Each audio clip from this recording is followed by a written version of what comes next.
The Cool Bean. Written by Jory John, illustrations by Pete Oswald. Beanside Elementary School, home of the pods. Watch out! Here come the cool beans! The cool beans!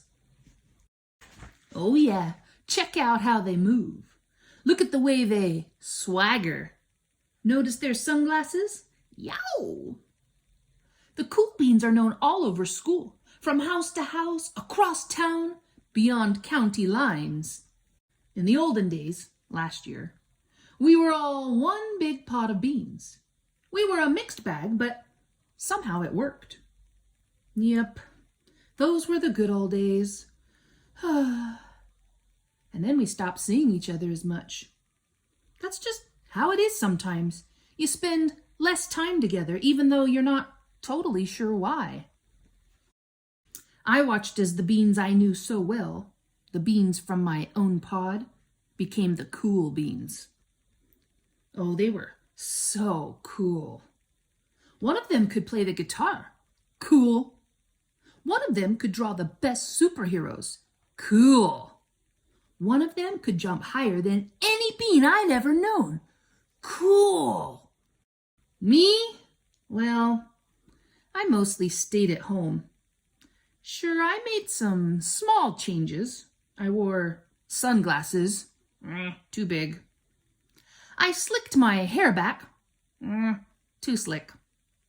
I strutted around. Ow! I swaggered. Oof. I was still picked last for everything.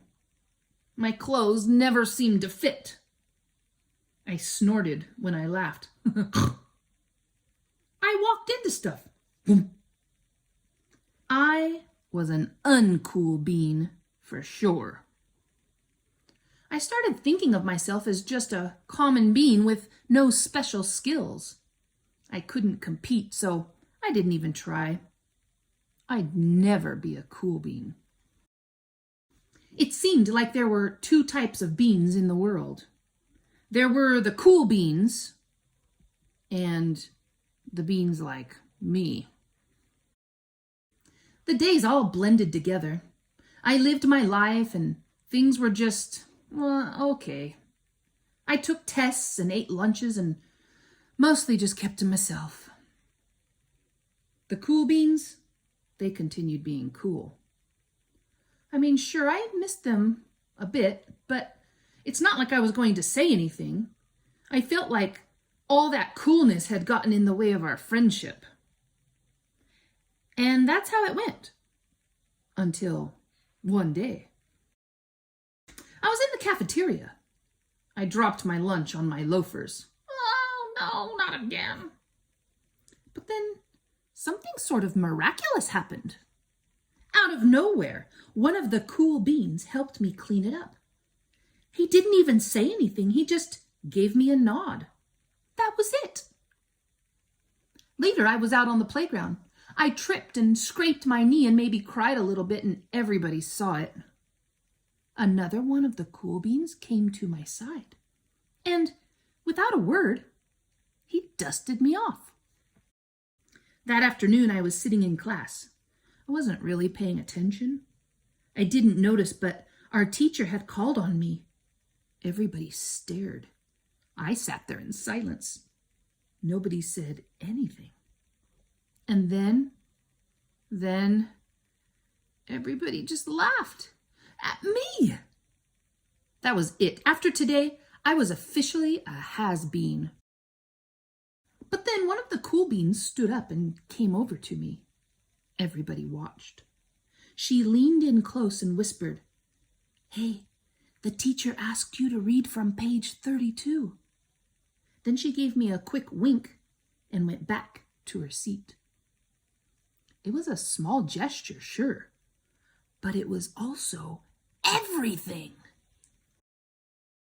I walked home with a goofy smile on my face. I smiled all the way through dinner. That day made all the difference. It was a day that could have been really bad if not for the kindness of a few cool beans. It gave me a shred of confidence. That shred of confidence has continued to grow. Somebody had my back. Or a few somebodies. After that, I started hanging out with the cool beans again. How have you been? Get it? How have you been? Not all the time, but sometimes. At lunch, after school, even on the weekends. Throughout all of this, I realized that it's not about how you look or any of that other silly stuff. It's about a wink or a nod or a smile at just the right moment. It's about dusting somebody off, helping them up again, and pointing them in the right direction. You need a hand?